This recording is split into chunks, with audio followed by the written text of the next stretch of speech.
செவ்வாய் என்றாலே தெற்கு, உபதேசம் பண்ணக்கூடிய ஞானம். நம்ம எல்லாமே நினைச்சுக்கிறோம் செவ்வாய்னா மூர்க்கம், சண்டை, கோவம் கிடையாது. செவ்வாயில் பிறந்தவர்களுக்கு ஞானம் அதிகம் சொல்லுவேன். வித்தியாசமா இருக்கும் நம்மளுடைய வீடியோ நிறைய பேருக்கு. உபதேசம் பண்ணுவது கல்வி. செவ்வாயில பிறந்து ஒருத்தவங்க டீச்சிங் லைன்ல போனாங்க, ஆசிரியரா போனாங்க, சொல்லிக் கொடுக்குற துறையில போனாங்க, இல்ல கைடன்ஸா போனாங்க, ஒரு ட்ரைனரா போறாரு, ஒரு ஜிம்ல ஒரு மாஸ்டரா இருக்காருன்னா இவர்களை மாதிரி சொல்லிக் கொடுப்பவர்களுக்கு ஆள் கிடையாது. அவ்வளவு ஒரு பொறுமை, சகிப்புத்தன்மை ஜாஸ்தியா இருக்கக்கூடிய ஒரு குணம்.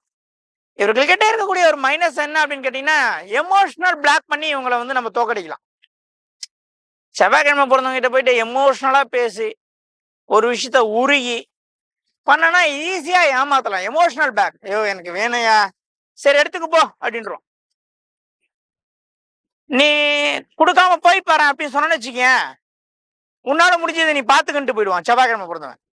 அவ்வளவு ஒரு விஷயத்தை நாம் பார்க்க வரும். இந்த செவ்வாய்க்கிழமை பிறந்தவர்கள் நிச்சயமாக செவ்வாய்க்கிழமையில் பிறந்தவர்கள் ஒரு முறையாவது காஞ்சிபுரத்திலே பல்லூர் வராகி அல்லது ஸ்கந்தாசிரமத்தில் இருக்கக்கூடிய அனுகிரக வராகியை ஒரு முறை சென்று தரிசியுங்கள்.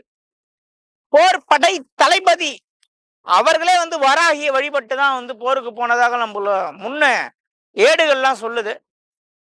செவ்வாய்க்கிழமையில ஒரு வாட்டி வராகியை போய் பார்ப்பது, அதுவும் பல்லூர் அல்லது ஸ்கந்தாலயா, காஞ்சிபுரத்துல ஸ்கந்தாலயால இருக்கக்கூடிய அனுகிரக வராகியை சென்று பாருங்கள்.